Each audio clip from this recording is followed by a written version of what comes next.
யார் தலைவன்? தெருவில் கூட்டத்தை போட்டு 41 பேரை கொண்டுறவங்க தலைவனா அப்படின்னு கேட்குறாங்கல்ல பத்திரிக்கையில். இப்படி நிறைய கேள்விகள் இருக்குது. இந்த கேள்விக்கு ஒரு பதில் ஒன்று இருக்குது. 1950களில் மாயவரத்தில் ஒரு கூட்டம் நடந்து வந்துக்கிட்டே இருக்கும் பொழுது, நிறைய மரங்கள் அடர்ந்த பகுதியில் நடந்து வரும்பொழுது திடீர்னு ஒரு மரத்தில் இருந்து தொப்பக்கட்டின்னு ஒரு அணில் கீழே விழுவுது. ஒரு நல்ல பெருங்காற்று அடிக்குது, அந்த அணில் வந்து கீழே விழுது. அந்த அணில் கீழே விழுந்தோடனே இவன் ஓடி போய் பார்க்குறான். அப்போ தான் பிறந்த ஒரு புதிய அணில் குஞ்சு. தலைப்பு எது கொடுத்துருந்தாலும் நம்ம அணில் குஞ்சில் இருந்தால் நம்ம பேச்ச ஆரம்பிக்கணும். நான் அணில் குஞ்சுன்னு சொன்னது ஒரு சிறுகதையை பற்றி. நீங்கள் கை தட்டுற அணில் குஞ்சு வேற. நான் வந்து சொல்ல போகிறேன் அணில் குஞ்சுங்கிற கதை 1995ஆம் ஆண்டு இந்தியா டுடே பத்திரிகையில் வந்ததுன்னு நினைக்கிறேன். அந்த பசு என்ன பண்ணிச்சான்? புள்ளையும் நெல்லையும் திங்கணும்னு ஆசைப்படுற அந்த மாடு வயலில் இறங்கி புளித்தோலை போத்துட்டு இறங்கின உடனே மக்கள் எல்லாரும், உழவர்கள் எல்லாரும் என்ன பண்ணாங்க? ஓடி போயிட்டாங்க. ஏன்னா புலி வந்துருச்சுன்னு சொல்லிட்டு ஓடிட்டாங்க அப்படின்னு சொல்றாரு. அதனால மேயக்கூடிய மாடு எப்பொழுதுமே பசுவை கூட என்ன செஞ்சிருமா? புளியை போத்திக்குமா. இன்னைக்கு எந்த பசு எதை மேயறதுக்கு என்ன பண்ணுதுங்கிறதெல்லாம் நான் விளக்கமாக சொல்ல வேண்டியதில்லை. அனைவருக்கும் வணக்கம். ரசமான தத்துவம் ராட்சச சிந்தனைகள், ரகமான கோப்பையில் சுவையான மதுவிலே ரகசிய தேவகீதம், அசலான காவியம் அழகான ஓவியம் 1000 லட்சம் அடிவானம் பூமியில் கடலாடுகின்ற போல் அடிபோடும் போதை உள்ளம், வசமான கிண்ணமும் வடமான கோப்பையும் வாழ்க்கையில் உள்ள மட்டும் வாராதுங்க என்னிடம் வாராது மரண பயமே அப்படின்னு நான் சொல்லி முடிச்சோன்னு நீங்கள் எல்லாரும் ஒரு தடவை நல்லா கை தட்டிட்டு நிமிர்ந்து உட்காந்துக்காங்க. நான் ஏன் கை தட்ட சொல்கிறேன் அப்படின்னா, நம்ம கை நம்மக்கிட்ட தான் இருக்குன்னு சொல்கிறதுக்காக. என்ன கையை சொல்கிறேன்னு உங்களுக்கு எல்லாருக்கும் தெரியும். கை எங்கேயோ போச்சுன்னு யாரோ சொல்லிட்டு இருக்கிற நேரத்தில் எங்கள் கை எங்ககிட்ட தான் இருக்குங்கிறத நான் பேசி முடிக்கிற வரைக்கும் அப்பப்போ நீங்கள் தட்டி ஞாபகப்படுத்திக்கிட்டே இருங்க. இந்த அறிவு திருவிழாவில் கலந்து கொள்ளக்கூடிய இந்த அரிய வாய்ப்பினை ஏற்படுத்தி கொடுத்த அத்தனை பேருக்கும், குறிப்பாக துணை முதல்வர் மாண்புமிகு உதயநிதி அவர்களுக்கு இந்த நேரத்தில் நான் நன்றி தெரிவித்துக் கொள்கிறேன். ரொம்ப ஆச்சரியகரமான ஒரு நிகழ்வு இது. என்ன ஆச்சரியகரமான நிகழ்வு அப்படின்னா, ஒரு புத்தக கண்காட்சிக்கு முற்போக்கு புத்தக திருவிழான்னு பேர் வைக்கிறது. புத்தகமே முற்போக்கு தான். ஆனால் முற்போக்கு புத்தக திருவிழான்னு வைப்பதற்கு, அதுவும் வள்ளுவர் கோட்டத்தை தேர்ந்தெடுப்பதற்கு, எல்லாவற்றுக்கும் பின்னால் இந்த மேடையை பின்னால் ஒரு தேரை வைப்பதற்கு எல்லாவற்றுக்கும் ஒரு அரசியல் தேவைப்படுகிறது. அந்த அரசியலை மரியாதைக்குரிய மாண்புமிகு துணை முதல்வர் அவர்கள் ஆக சிறப்பாக செய்து கொண்டிருக்கிறாருங்கிறதுல எனக்கு மகிழ்ச்சி. கருப்பு சிவப்பு காலத்தின் நிறம் அப்படின்னு சொல்லி தலைப்பு வைத்து தொடர்ச்சியாக இந்த நிகழ்வுகள் எல்லாம் நிகழ்ந்து கொண்டிருக்கிறது. நம்ம இன்னைக்கு வந்து எதுல இருந்து ஆரம்பிக்கலாம் அப்படின்னு எனக்கு ஆசை. அப்படின்னா, எனக்கு வந்து தலைப்பு என்ன கொடுத்துருக்காங்கன்னா, தமிழுக்கு அறம் என்று பெயர் அப்படின்னு தலைப்பு கொடுத்துருக்காங்க. தலைப்பு எது கொடுத்துருந்தாலும் நம்ம அணில் குஞ்சில் இருந்தால் நம்ம பேச்ச ஆரம்பிக்கணும். நான் அணில் குஞ்சுன்னு சொன்னது ஒரு சிறுகதையை பற்றி. நீங்கள் கை தட்டுற அணில் குஞ்சு வேற. நான் வந்து சொல்ல போகிறேன் அணில் குஞ்சுங்கிற கதை 1995ஆம் ஆண்டு இந்தியா டுடே பத்திரிகையில் வந்ததுன்னு நினைக்கிறேன். 1992 டிசம்பர் 6 அப்போ வந்து பாபர் மசூதி இடிக்கப்பட்ட போது நாடே எப்படி இருந்தது நமக்கு எல்லாருக்கும் தெரியும். அந்த நேரத்தில் அந்த சூழலில் எழுதப்பட்ட ஒரு கதை இது. என்ன அந்த கதையில் நான் கதையை உங்களுக்கு முழுமையாக சொல்கிறேன். நான் வந்து வரிசையாக 2-3 கதைகளை சொல்லுவேன். இந்த கதைகள் எல்லாம் நீங்கள் ரொம்ப கூர்ந்து கவனிக்கணும்.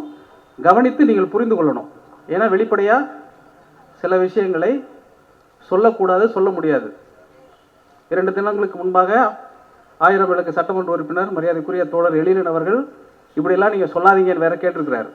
நம்ம வேற யாரும் சொல்லி கேட்கலாம இருந்துக்கலாம், எழிலன்னு சொல்லி கேட்காம இருக்க முடியாது. அதனால நம்ம இப்போ அணில் குஞ்சு கதையிலேருந்து ஆரம்பிப்போம். அந்த அணில் குஞ்சு கதை என்ன ஆரம்பிக்குதுன்னா, ஃபாரூக் அப்படின்னு ஒரு பையன். அந்த பையன் வந்து எங்கே படிக்கிறான் அப்படின்னா, புனித மேரி பள்ளிக்கூடத்தில் படிக்கிறான். நல்லா கவனிச்சுக்கோங்க. புனித மேரி பள்ளிக்கூடத்தில் படிக்கக்கூடிய ஃபாரூக் பள்ளிக்கூடம் முடித்து சாயங்காலமாக வந்துக்கிட்டு இருக்கும் பொழுது ஒளிபெருக்கியில் ஒரு சத்தம் கேட்குது. என்ன கேட்குதுன்னா, இன்றைக்கு இருக்கக்கூடிய இந்த பாபர் மசூதிக்கு அடியிலே ரொம்ப காலத்திற்கு முன்பாக ராமர் கோயில் இருந்தது. அதற்கான ஆதாரங்கள் இருக்கிறது. அதை நாங்கள் வைத்திருக்கிறோம். எனவே இந்த ராமர் கோயிலை இடித்துவிட்டு, இந்த பாபர் மசூதியை இடித்துவிட்டு ராமர் கோயில் கட்ட வேண்டும் அப்படின்னு சொன்னால் எல்லாரும் கைத்தட்டுற சத்தம் கேட்குது.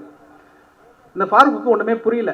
பார்க்குறாங்க, அப்படி பார்த்துட்டு சரி ஓகே ஏதோ பேசுகிறாங்கன்னு சொல்லிட்டு கொஞ்சம் தூரம் தள்ளி போகிறான். இன்னொரு இடத்துல பேசுகிறாங்க, மத நல்லிணக்கமும் இந்திய ஜனநாயகத்தின் மீது நம்பிக்கையும் சிறுபான்மையினர் மேம்பாடும் முக்கியம் என்று கருதக்கூடிய யாரும் இல்லாத ராமர் கோயில் இருப்பதாக சொல்ல மாட்டார்கள்.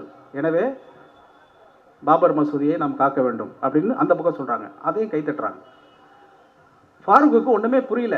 என்னடா ஒரு பக்கம் இருந்துச்சுங்கிறாங்க, ஒரு பக்கம் இல்லைங்கிறாங்க, இது என்னன்னே நமக்கு புரியலன்னு சொல்லிட்டு அந்த குழப்பத்திலேயே நடந்து வந்துக்கிட்டே இருக்கிறான். நடந்து வந்துக்கிட்டே இருக்கும் பொழுது நிறைய மரங்கள் அடர்ந்த பகுதியில் நடந்து வரும்பொழுது திடீர்னு ஒரு மரத்தில் இருந்து தொப்பு கட்டின்னு ஒரு அணில் கீழே விழுவுது. ஒரு நல்ல பெருங்காற்று அடிக்குது, அந்த அணில் வந்து கீழே விழுது. அந்த அணில் கீழே விழுந்தோடனே இவன் ஓடி போய் பார்க்குறான். அப்போதான் பிறந்த ஒரு புதிய அணில் குஞ்சு அப்போதான் பிறந்திருக்கு. உடனே ஃபாரூக் பார்த்துட்டு என்ன பண்ணுவான், சின்ன பையன் இல்லையா, அணில் மீது அவனுக்கு ஒரு பச்சை பாசம் எல்லாமே இருக்கும். உடனே எடுத்து அப்படி பார்க்குறான், ரொம்ப ஆசையாக இருக்கு அவனுக்கு. உடனே எடுத்துக்கிட்டு வேக வேகமாக வீட்டுக்கு போகிறான். வீட்டுக்கு போய் அவங்க அம்மாட்ட, அம்மா இந்த மாதிரி வர வழியில் இந்த அணில் குஞ்சு விழுந்துச்சுமா அப்படின்னு சொல்கிறான். நீ அணில் இப்போ பார்த்தாலும் ஓடிக்கிட்டே இருப்படா, அதனாலேயே அல்லாஹ் உனக்கு இந்த அணிலை பரிசு கொடுத்துருக்காருன்னு அந்த அம்மா சொல்லுது. அவனுக்கு ரொம்ப பிடிச்சி போகுது. அம்மா ரொம்ப என்னம்மா பண்ணணும், தண்ணி கொடுக்கணும், தண்ணி கொடுக்கணும், இது கொடுக்கணும், இது எதோ சொல்கிறாங்க. அந்த அம்மா ரொம்ப மகிழ்ச்சியாக இருக்கிறான். ரொம்ப மகிழ்ச்சியாக அந்த அணில் கொஞ்சம் வச்சு கொஞ்சம் விளையாடிக்கிட்டு அப்படியே இருக்கிறான். அவங்க அப்பா வர்றாரு. அவங்க அப்பா வந்து என்னடா இது அப்படின்னு கேட்குறாரு. இல்லைப்பா, இது மாதிரி ஸ்கூல் முடிச்சு நான் வரும்பொழுது மரத்துலேருந்து ஒரு அணில் குஞ்சு விழுந்துச்சு, நான் எடுத்துகிட்டு வந்தேன், அம்மாட்ட காட்டினேன், அம்மா வந்து தண்ணியெல்லாம் கொடுத்தாங்க, நல்லா வளர்த்துக்கடா வளர்றா அப்படின்னு சொன்னாங்க. அப்படின்னு சொன்னோடனே உனக்கு அணில்னா ரொம்ப பிடிக்குமாடா அப்படின்னு கேட்பார். அணில்னா எனக்கு ரொம்ப பிடிக்கும்பா, அதை விட எங்கள் டீச்சர் ஒன்று சொன்னாங்கப்பா. என்ன அப்படின்னு கேட்பார். எங்கள் டீச்சர் சொன்னாங்க, இந்த அணில் மேலே 3 கோடு இருக்குல்லடா, அந்த கோடு என்னன்னு தெரியுமாடா உங்களுக்குன்னு என்கிட்ட ஒரு நாள் கேட்டாங்க. ராமருக்கு கோயில் கட்டும்போது இந்த அணில் உதவி பண்ணிச்சான், அதனால ராமர் தடவி கொடுத்தாராம், அதனால இந்த 3 கோடு விழுந்துச்சுன்னு எங்கள் டீச்சர் சொன்னாங்கப்பா. இந்த பாருங்கப்பா, அதே 3 கோடு இந்த அணிலே இருக்குப்பான்னு சொல்லியிருக்கான். அது வரைக்கும் இந்த அணிலை வச்சு வளர்த்துக்கலாம் முடிவு பண்ணவர் ராமன் பேரை சொன்ன உடனே ஃபாரூக் அப்பாவுக்கு செப்ப டென்ஷன் ஆகிட்டார். வாப்பா கடே, ராமர் பேரில் தான் இந்த வீட்டில் நீ அணிலை வளர்க்கணும்னு சொன்னால் இந்த அணிலை இங்கே வளர்க்கவே கூடாதுன்ட்டார். அப்போ பேசாமல் இருந்திருக்கலாம், அந்த டீச்சர் தப்பாக சொல்லி கொடுக்காமல் இருந்திருக்கலாம். என்னடா இப்படி ஆகி போச்சேன்னு சொல்லிட்டு அவங்க அம்மாட்ட ஓடுறான். அம்மா என்னம்மா, அப்பா வந்து இந்த அணிலை வளர்க்கக்கூடாதுன்னு சொல்கிறாரு அப்படின்னு சொன்னோன்னே, இல்லைடா நீ பேசாமல் இருந்திருக்கலாம், உங்கள் டீச்சர் சொன்ன அந்த அணில் கதையெல்லாம், இந்த ராமர் கதையெல்லாம் போய் அவர்கிட்ட சொன்னதுனால ரொம்ப கோச்சிக்கிட்டாரா, அதனால் அவரை மீறி நம்ம அந்த வீட்டில் அணிலை வளர்க்க முடியாது, நீ கொண்டு போய் விட்டுரு அப்படின்னு சொன்ன உடனே எடுத்துக்கிட்டு வெளியில் போவான். எடுத்துக்கிட்டு வெளியில் போனோடனே எந்த மரத்தடிக்கிட்ட விழுந்ததோ அந்த இடத்துல போய் விட்டுறலான்ட்டு அவன் போயிட்டு இருக்கும்போது குறுக்க ஒருத்தர் வருவார். அவர் பேர் ஆறாமது ஐயங்கார்னு பேர் நல்லா புரிஞ்சுக்கங்க. ஆறாமது ஐயங்கார். பையன் படித்தது புனித மேரி பள்ளிக்கூடம். இவன் பேர் ஃபாரூக்கு. எல்லாத்தையும் புரிஞ்சுக்கங்க, இதெல்லாம் ரொம்ப நுட்பமாக எழுதப்பட்ட ஒரு கதை. அங்கே போனோடனே அந்த ஆறாமது ஐயங்கார் கேட்குற, என்ன கையில் இருக்குப்பா அப்படின்னாரு. ஏதோ ஒரு அணில் அப்படின்னு சொல்கிறான். என்னடா அணில், என்னடா நடந்துச்சு அப்படின்னு அந்த ஐயங்கார் கேட்பார். ஐயங்கார்கிட்ட நடந்த விஷயத்தை எல்லாத்தையும் சொன்ன உடனே, ஆமாடா உங்கள் வீட்டிலலாம் இந்த அணில் இருக்கக்கூடாது, இது ராமருடைய பக்தி மிக்க அணில், அதனால் விட்டுருன்னு சொன்னோடனே இவங்க அப்பா பின்னாடி பையன் எங்கே போகிறான்னு பார்க்க வந்தார்ல, அவருக்கு இந்த காதில் விழுவும். காதில் விழுந்தாலும் அவர் கேட்பார், என்னடா சொன்னார் அவர் அப்படின்னு கேட்பார். இல்லை இது ராமர், இது நீங்கள்லாம் வளர்க்கக்கூடாதுன்னு சொல்லிட்டாரு. அவன் என்னடா சொல்கிறது, இந்த அணிலை நம்ம தூக்கிட்டு போக வேண்டான்ட்டார். ஐயங்காருக்கும் ஃபாரூக் அப்பாவுக்கும் சண்டை வந்துடும். இந்த பக்கம் 10 பேர், அந்த பக்கம் 10 பேர் சண்டை போட்டு விவாதிக்க ஆரம்பிச்சு, இந்த பக்கம் 100 பேர், அந்த பக்கம் 100 பேர் ஆச்சு. இந்த அணிலை என்ன பண்ணுறதுன்னு இவனுக்கு தெரியாது ஃபாரூக்கு. நான் அதெல்லாம் முடியவே முடியாது, நான் கொடுக்க முடியாது, நீ கொடுத்தே ஆகணும் அப்படின்னு இந்த அணிலை வச்சு ஒரு பெரும் சண்டையே நடந்துடும். இவனுக்கு நாள் முழுக்க இந்த 2 பேரும் இப்படி பேசினாங்க, இன்னைக்கு இப்படி சண்டையை போட்டுக்கிறானுங்க, அப்பா வேற எப்படி சொல்கிறாருன்னு ஒன்றும் குழப்பமாயிடும். ஒரு கட்டத்தில் சரி இல்லை, இவ்வளோ பிரச்சனைக்கு இடையில இந்த அணிலை நம்ம வளர்க்க முடியாதுன்னு சொல்லிட்டு அந்த அணிலை விட்டுருவான். இல்லைப்பா நீங்கள் சொல்கிற மாதிரி வேணாம்ப்பா, எதுக்குப்பா தேவையில்லாத பிரச்சனை, நம்ம எல்லோரும் ஒன்றா வசிச்சுட்டு இருக்கோம், வசிச்சுட்டு இருக்கிற இடத்துல இப்போ போய் இந்த அணில் வச்சுட்டு ஒரு பிரச்சனை வச்சு அன்னைக்கு நீ தானே இந்த அணில்னு சொல்லி எல்லாரும் சண்டை போடுவானுங்க, ஏன்னா அதுக்கு பின்னாடி நிறைய அணிலெலாம் வரும் நாட்டுக்குள்ளே, அதனால் இதை விட்டுருவோம்ப்பான்னு சொல்லிட்டா. விட்ட உடனே அந்த கதையை நல்லா கவனிச்சுங்க. விட்ட உடனே அந்த அணிலை ஒரு பருந்து தூக்கி கொண்டு போனது அப்படின்னு அந்த கதை முடியும். இப்போ இருக்கிற அணிலை எந்த பருந்து தூக்கிட்டு போச்சு, பருந்து எதோட குறியீடுங்கிறது உங்களுக்கு தெரியும். அதனால் எல்லா அணில்களையும் பருந்து தூக்கிட்டு போயிடும். இந்த கதையை 1995 எழுதியவர் பெயரை நான் சொல்லிடுறேன். முத்தமிழறிஞர் கலைஞர் அவர்கள் எழுதிய கதை. இந்த கதை. இந்த கதைக்குள்ளே என்னென்னலாம் அவர் சொன்னார், மத நல்லிணக்கத்தை நோட்டி இந்த மத அரசியலை வைத்து எப்படியெல்லாம் இந்த நாட்டுக்குள் பிரச்சனைகள் நடக்குது அப்படிங்கிறத தமிழுக்கு அறம் என்று பேர் என்கிற தலைப்போடு அதை வைத்து கொண்டு நீங்கள் யோசித்தா இது புரியும்.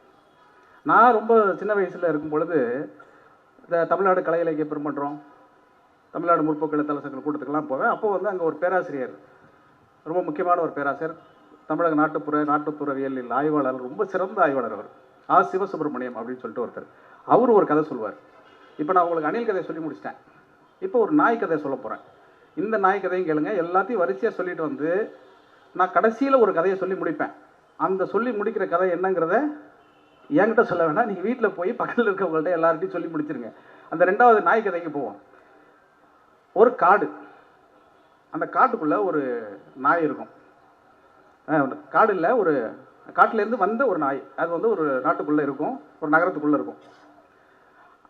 அந்த நாய்க்கு ஒரு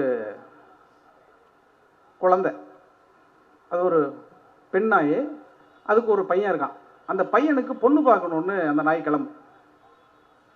நம்ம பையனுக்கு ரொம்ப வயசாகிட்டே போயிட்டுருக்கு, எப்படியாவது நம்ம பையனை ஒரு நல்ல நாயை பார்த்து கல்யாணம் பண்ணி கொடுப்போன்னு சொல்லிட்டு அந்த நாய் வந்து மெல்ல போகும். கிளம்பி நடந்து வெளியில் போய் சகுனம் பார்க்கும். ஏன்னா பொண்ணு பார்க்க போகும்பொழுது தன்னோட ஆண் நாய்க்கு, தன்னோட மகன் நாய்க்கு பொண்ணு பார்க்கறது கிளம்புறதுக்கு முன்னாடி சகுனம் பார்த்துட்டு வருவோமேன்னு சொல்லிட்டு வெளியில் வந்து நின்று பார்க்கும் பொழுது லட்சுமி தேவி குறுக்க நடந்து போயிட்டு இருப்பான். லட்சுமி தேவி குறுக்க நடந்து போயிட்டு இருந்தானோடனே என்ன நினைக்கணும், பொதுவாக இந்த தாய் நாய் என்ன பண்ணிவிடும், ஐயோ இந்த ஆக்கங்கட்ட மூதேவி வர, நம்ம எதுக்கு இந்த நேரத்தில் போகணும்னு சொல்லிட்டு உள்ளே ஓடிடும்.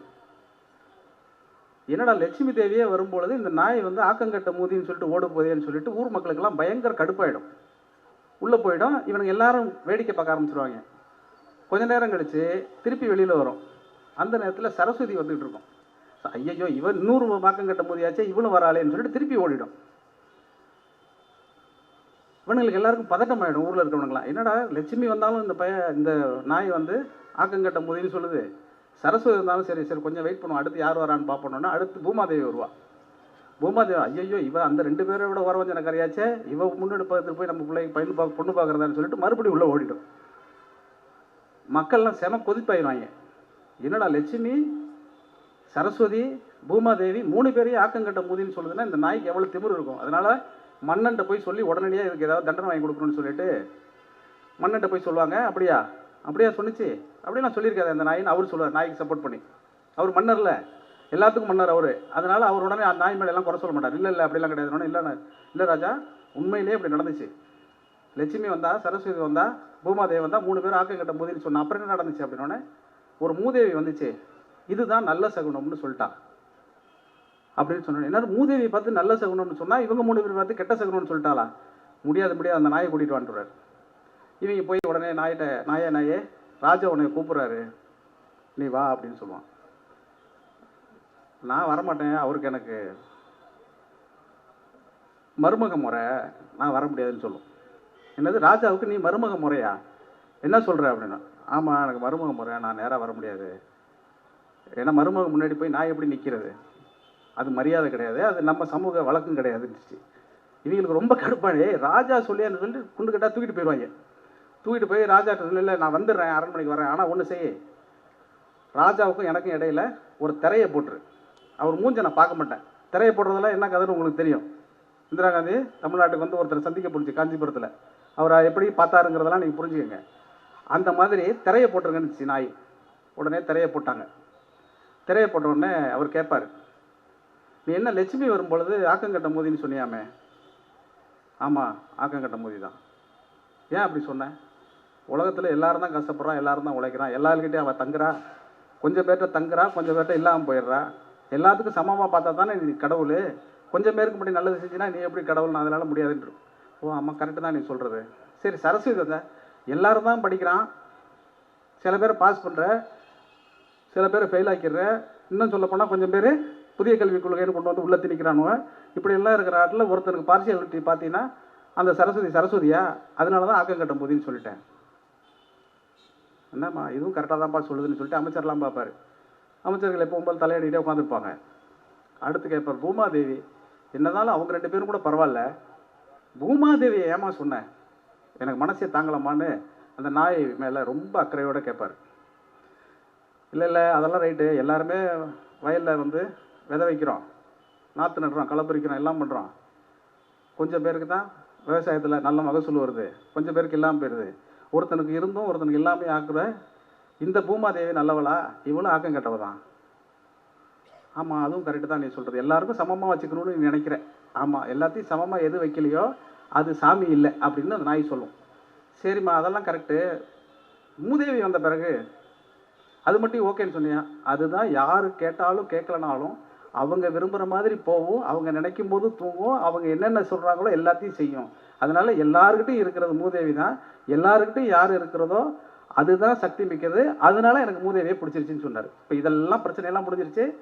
அவரே ஒரு கட்டத்தில் என்ன ஆகிடுவார், ராஜாவே பரவாயில்ல நாய் சொல்கிறது கரெக்டு தான் முடிவுக்கு வந்துடுவார். அவர் எங்கே வந்துட்டார், லட்சுமி இல்லை, சரஸ்வதி இல்லை, பூமாதேவி இல்லைன்னு முடிவுக்கு வந்து மூதேவி தான் ஓகேன்னு முடிவுக்கு வந்த பிறகு இப்போ கேட்பாரு, அதெல்லாம் சரி நாயே, என்னை கூப்பிட்டு வந்து விசாரிக்க வரும்பொழுது நான் ஏதோ மருமக முறைன்னு சொன்னியாமே அது என்ன அப்படின்னு கேட்பார். அவர் பிரச்சனை அது. நாய்க்கு மருமகன்னு ராஜாவை சொன்னால் ராஜாவுக்கு எப்படி இருக்கும்? அது ஒன்றும் இல்லை ராஜா, ஒரு சின்ன சம்பவம் அப்படின்னுச்சு. என்ன சம்பவம்? ஒரு மாதத்துக்கு முன்னாடி எல்லா நாட்டு ராஜாவை கூப்பிட்டு நீங்கள் விருந்து வச்சிங்கல்ல, அந்த விருந்து வச்ச அன்றைக்கி எச்சியில் கிடைக்குமான்னு சொல்லிட்டு அரண்மனை அந்தப்புறத்து ஓரமாக நான் வந்தேன், ஜன்னல் ஓரத்தில் நின்னேன். ஜன்னல் ஓரத்தில் நிற்கும்போது நீங்கள் ராணியோட சண்டை போட்டுக்கிட்டு இருந்தீங்க. என்ன சண்டை போடுறாங்கன்னு நான் ஒட்டு கேட்டேன். ஏய் சும்மா நாய்க்கு பிறந்த பயப்பில்லை, சும்மா இருக்க மாட்டியா அப்படின்னு நீங்கள் திட்டிப்பிட்டீங்க. நாய்க்கு பிறந்த பயப்பில்லைன்னு உங்கள் பொண்டாட்டியை நீங்கள் சொன்னீங்கன்னா அது எனக்கு மகன் முறத்தானே, நீங்கள் எனக்கு மருமகன் தானே அப்படின்னு அது சொன்னேன் அப்படின்னு சொன்னேன். இது நாட்டுப்புறத்தில் நம்முடைய மக்கள் வழக்கத்தில் இருக்கக்கூடிய ஒரு செய்தி. ஒரு அணில் கதையை பார்த்துட்டோம், இன்னொரு நாய் கதையை பார்த்தோன்னா இப்போ ஒரு கரடி கதையை ஒன்று பார்த்துருவோம். அந்த கரடி கதை என்னென்னா, பால் சக்கரையான்னு சொல்லிட்டு மலையாளத்தில் இருக்கக்கூடிய ஒரு முக்கியமான எழுத்தாளர், அவர் வந்து ஒரு கதை எழுதியிருக்கிறார். தேன் அப்படின்னா அந்த கதைக்கு தலைப்பு. ரொம்ப முக்கியமான ஒரு கதை. இங்கே நிறைய பெண்கள்லாம் வந்திருக்கிறதுனால அந்த கதையை சொல்லணும்னு எனக்கு தோணுச்சு. அதுக்கு முன்னாடி இந்த நிகழ்ச்சிக்கு முன்னதாக மந்திரமா தந்திரமா என்கிற ஒரு நிகழ்ச்சி பெரும் அற்புதமாக நிகழ்த்தி காட்டிய தோழர் துரை தாமோதரன் அவர்களுக்கு என்னுடைய நன்றியையும் வாழ்த்துக்களையும் தெரிவித்துக் கொள்கிறேன். உங்கள் கைகள் வெளிக்கும் அளவிற்கு அவர்கள் நீங்கள் கைத்தட்டணும். ஏன் அப்படின்னா அந்த 500 ரூபா எப்படி வந்துச்சுங்கிறத அவர் சொல்லி காட்டல, நான் முடிச்ச பிறகு அதை வந்து செஞ்சு கட்டு போயிடுவார். அதுக்கும் சொல்லிக்கிறேன், சேர்த்து இந்த கைத்தட்டு வச்சுக்கிட்டோம். இப்போ பால் சக்கரையோட கதைக்குள்ளே போவோம். ஒரு காடு இருக்கும், அந்த காட்டில் ஒரு நரி ஒரு கரடி என்ன பண்ணும், சாமிகிட்ட போய் வேண்டும், சாமி சாமி எல்லா கரடி மாதிரி என் வாழ்க்கை இருந்துடக்கூடாது, நான் கொஞ்சம் வித்தியாசமாக இருக்கணும்னு ஆசைப்பட்றேன். அது கேரளா கதை, மலையாள கதை. அதனால் சாமி நான் ஒரு நல்ல மலையாள பொண்ணை கல்யாணம் பண்ணிக்கலான்னு ஆசைப்பட்றேன். எங்கள் கரடி குடும்பத்தில் யாருமே அதை ஒத்துக்க மாட்டேங்கிறாங்க. அதனால் சாமி நீ தான் ஏதாவது இதை பார்த்து ஏதாவது ஒரு வழி செய்யணும் அப்படின்னு சொல்லி சாமிகிட்ட தானே கேட்க முடியும், கரடியாக இருந்தாலும். கேட்குது. உடனே சாமி வந்து அதை இந்த கோரிக்கையெல்லாம் உள்வாங்கிக்கிட்டு ஒரு வார்த்தை சொல்கிறார். சாமி சொல்கிற வார்த்தை கரடிக்கு புரியல. அதுக்கப்புறம் போய் கரடி சமூகத்தில் இருக்கிற முக்கியமான தலைவர்கள்லாம் போய் சாமி கோயிலில் போய் நான் வேண்டினேன், இந்த மாதிரி ஒரு அழகான மலையாள பொண்ணை கல்யாணம் பண்ணிக்கணும்னு நான் வேண்டினேன். அப்போ சாமி எனக்கு மந்திரம் மாதிரி ஒரு வார்த்தை சொன்னிச்சு. அந்த மந்திரம் தான் முக்கியமாக என் வாழ்க்கையை மாற்ற போகுதுன்னு எனக்கு தெரியுது. ஆனால் அந்த மந்திர சொல் என்னன்னு எனக்கு புரியலன்னு சொல்லி கேட்ட உடனே அவன் சொல்லணும், அந்த மந்திர சொல்ல ஒன்றும் இல்லைப்பா, அது வந்து தேன் அப்படின்னு சொல்கிறாங்க. அதுதான் அந்த சாமி சொன்னது, தேன் அப்படின்னு சொன்ன உடனே இப்போ சாமி நான் இப்போ என்னங்க பண்ணுறது, இது மாதிரி சாமி என்கிட்ட கொடுத்துருச்சு, அந்த சொல்லிடுச்சு, இந்த தேனை நான் வந்து கைப்பற்றிட்டா, தேனை வந்து நிறைய சேகரிச்சிட்டா எனக்கு ஒரு அழகான மலையாள பொண்ணு கிடச்சிரும்னு அந்த சாமி சொன்னதான் நான் அந்த குறியீடாக நான் அதை புரிஞ்சுக்கிறேன். அதனால் நான் இப்போ வந்து காட்டில் இருக்கக்கூடிய எல்லா தேனடையும் கொண்டு வந்து புழிஞ்சு ஒரு பெரிய ட்ரம்மில் ஊற்ற போகிறேன் அப்படின்னு சொல்லி அதே மாதிரி ஊற்றிடும். ஊற்றிட்டு காத்திருக்கும் அந்த கரடி. என்ன அதோடைய யோசனைனா, அந்த தேனை வந்து எடுத்து எந்த பெண் குடிக்கிறாளோ அந்த பெண்ணு தான் இவளோட காதலி. வெயிட் பண்ணிக்கிட்டே இருக்கும். ஒவ்வொருத்தராக காட்டை கடந்து போகிற ஒவ்வொரு பெண்களும் அதை பார்க்கவே மாட்டாங்க, போயிடுவாங்க, கடந்து போயிடுவாங்க, யாருமே குடிக்க மாட்டாங்க. இந்த கரடி நினச்சது மாதிரியே ஒரு பேரழகான ஒரு பெண் வருவா.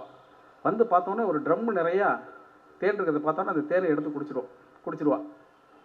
குடித்தோடனே காட்டு தேன் எவ்வளோ நல்லாயிருக்கும், மலை தேன் ரொம்ப பிரமாதமாக இருக்கணுன்னே அவளுக்கு சந்தோஷமாக இருக்கும். இது மாதிரி ஒரு தேனை நம்ம குடிச்சதே இல்லையே அப்படின்னு சொன்ன உடனே இப்படி திரும்பி பார்க்கும், அந்த கரடி இருக்கும். கரடி ரொம்ப காதலோட பக்கத்தில் வந்து அந்த அழகில் மயங்கி சொல்லும், ஐ லவ் யூ அப்படின்னு சொல்லும். அந்த தேன் குடித்த சந்தோஷம், மயக்கம் இந்த பொண்ணுக்கு வித்தியாசமாக இருக்கும். சம்மந்தமே இல்லாமல் திடீர்னு வந்து கரடி வந்து நமக்கு ஐ லவ் யூ சொல்லுதேன், அப்படி இப்படி ஒரு தேனை வந்து சேமித்து வச்சுருக்கேன் அப்படின்னு கேட்ட உடனே, இந்த தேன் உனக்காக தான் நான் கொண்டு வச்சிருக்கேன் அப்படின்னா, ஒரு ட்ரம்பு தேனா எங்கள் அப்பாட்ட கேட்டாக்க ஒரே ஒரு பாட்டில் சிலோண்டு வாங்கி கொடுப்பாரு. அதுவும் பதஞ்சலி மாதிரியான கம்பெனியில் போய் டூப்ளிகேட் வாங்கிட்டு வந்து கொடுப்பாரு. அந்த மாதிரி கேவலமான இது இல்லாமல் இது பிரமாதமான தேனாக இருக்கே அப்படின்னு சொல்லி, சரி நானும் உன்னை லவ் பண்ணுறேன்னு சொல்லிவிடும். இப்போ கரடியும் அந்த பொண்ணும் லவ் பண்ண ஆரம்பிச்சிருவாங்க. லவ் பண்ண ஆரம்பித்தோடனே இப்போ கல்யாணத்துக்கு வரைக்கும் போகணும்ல. இப்போ கரடி என்ன சொல்லும், இது மாதிரி நான் வேணா உங்கள் வீட்டுக்கு வந்து பொண்ணு கேட்குறேன் அப்படின்னு சொல்லிடும்.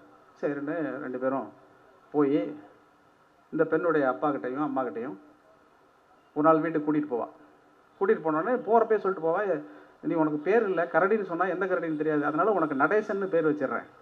எங்கள் அப்பா வந்து உன் பேர் என்னன்னு கேட்டாக்கா நடேசன் நீ சொல்லிடு அப்படின்னு. சரி நடேசன் அப்படின்னு நடேசன் கரடி கிளம்பி போவார்.